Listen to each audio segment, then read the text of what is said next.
कुंती गई, कर्ण ने आते हुए देखा।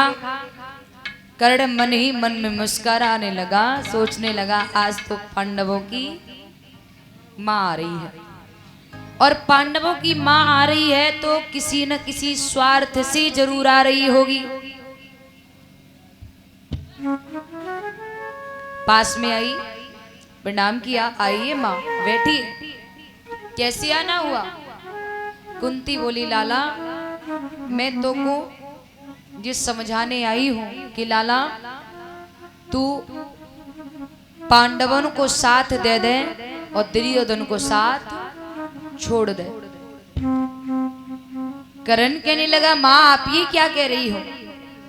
मैया मैंने दुर्योधन का नमक खाया है, मैं कभी दुर्योधन का नमक हराम नहीं कर सकता।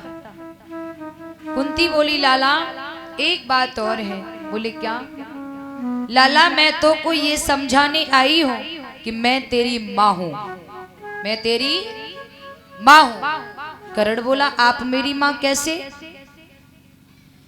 तब कुंती ने सारा भेद खोला कि बेटा जिस समय मैं कुंवारी थी, हमारे यहाँ दुर्वासा जी कुछ दिन के लिए ठहरने के लिए आए, मैंने उनकी तन मन से सेवा की।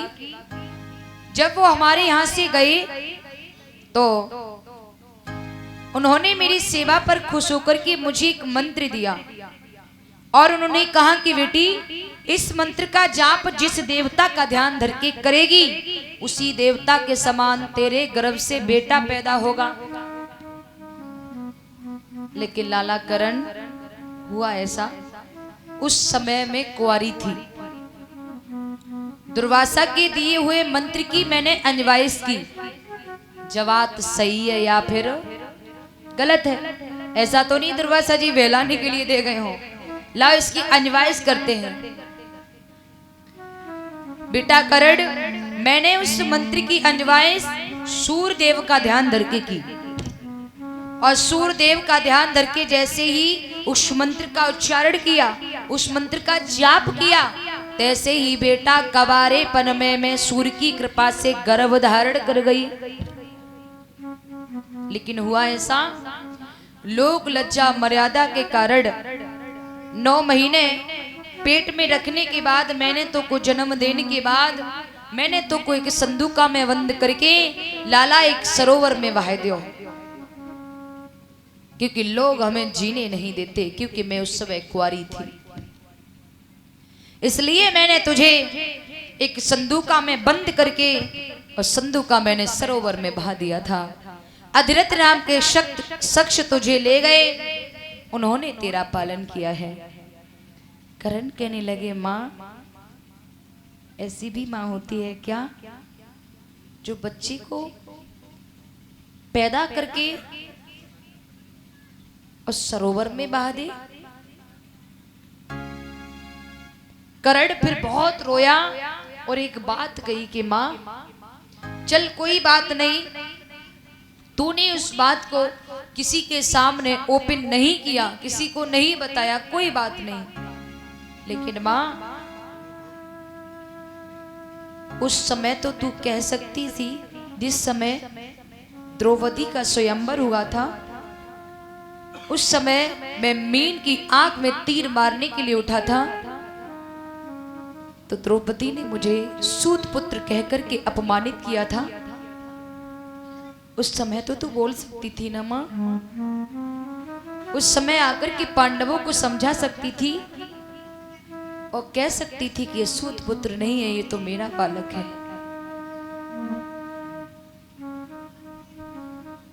कर्ण बहुत रोया, उसके बाद बोला माँ कोई बात नहीं, तू ये कह रही है कि 9 महीने मैया तूने अपने पेट में मोए राखो है, तो कर्ण बोलो मैया ब 9 महीना के बदले तू हमसे कुछ मांग ले। तूने 9 महीने अपने पेट में मोए रखो है, बा के बदले कुछ मांग ले। और जैसे ये कहा कि 9 महीने के बदले कुछ मांग ले, कुंती ने मौका पाते ही जवाब दियो मेरे लाल, अगर 9 महीने के बदले जब मैया को कुछ देना चाहे तो सुन।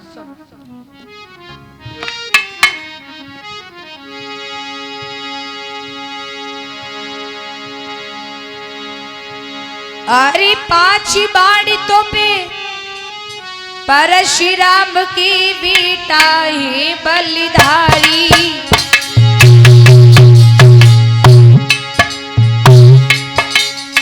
मोई दान में बेटा दे दे रे, मोई दान में बेटा दे दे रे, मांगी रही है महतारी।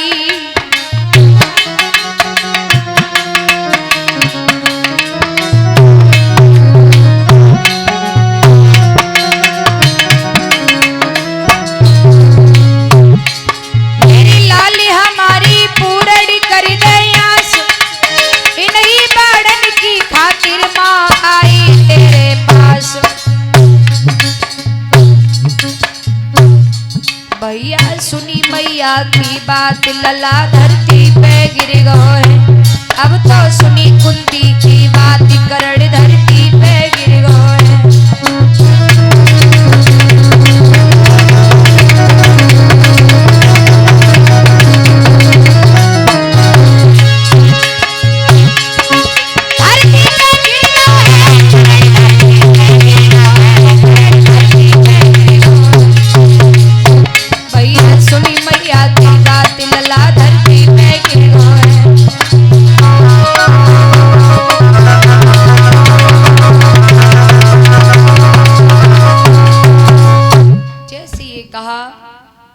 कि बेटा परशुराम वाले 5 बाण तेरे पास है, वो मुझे दे दे। कर्ण गस खा के जमीन पर गिर गया, बेहोश हो गया। होश आया, पुनः खड़ा हुआ, 5 बाण निकाल करके लाया और जवाब दो, ले मैया सुन, अगर मैं मर जाऊं, अगर अर्जुन मर जाता तब भी तेरे 5 रह जाते, अब मैं मर जाऊंगा तब भी तेरे 5 ही रहेंगे। लेकिन मां ले जाओ ये बाण, जाकर के उस अर्जुन से एक बात जरूर कह देना कि उसने जीते जी अपनी मां को भिखमंगी बना दिया। इतनी बात अर्जुन से जरूर कह देना। भैया कुंती बाण लेकर के आई, पांडवों को दिए। पांडव बहुत खुश हुए।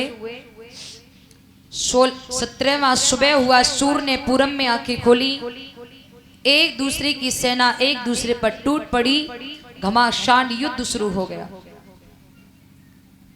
दोनों वीर लड़ी मैदान, वसुधा थर थर कांप रही है, थर थर कांप रही है, वसुधा थर थर कांप रही है।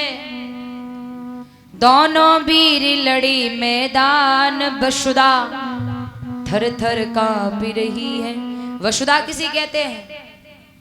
पृथ्वी। इति करण वीर बलधारी, उति अर्जुन वाड़ाधारी, जिनके खाली जाए न निशान, वसुधा थर थर कांप रही है। घमासान युद्ध चल रहा है। कर्ण अर्जुन के लिए बाण छोड़ते हैं तो अर्जुन का रथ 3.5 कदम पीछे को हट जाता है, और अर्जुन जब कर्ण के लिए बाण छोड़ते हैं तो कर्ण का रथ 7 कदम पीछे को हट जाता है। घमासान युद्ध चल रहा है महाराज, घमासान युद्ध हुआ। ऐसा युद्ध होते होते कर्ण के रथ का पहिया जमीन में धंसने लगा। जैसे ही रथ का पहिया जमीन में धंसा, तैसे ही कर्ण को नहीं मालूम था कि जमीन में पहिया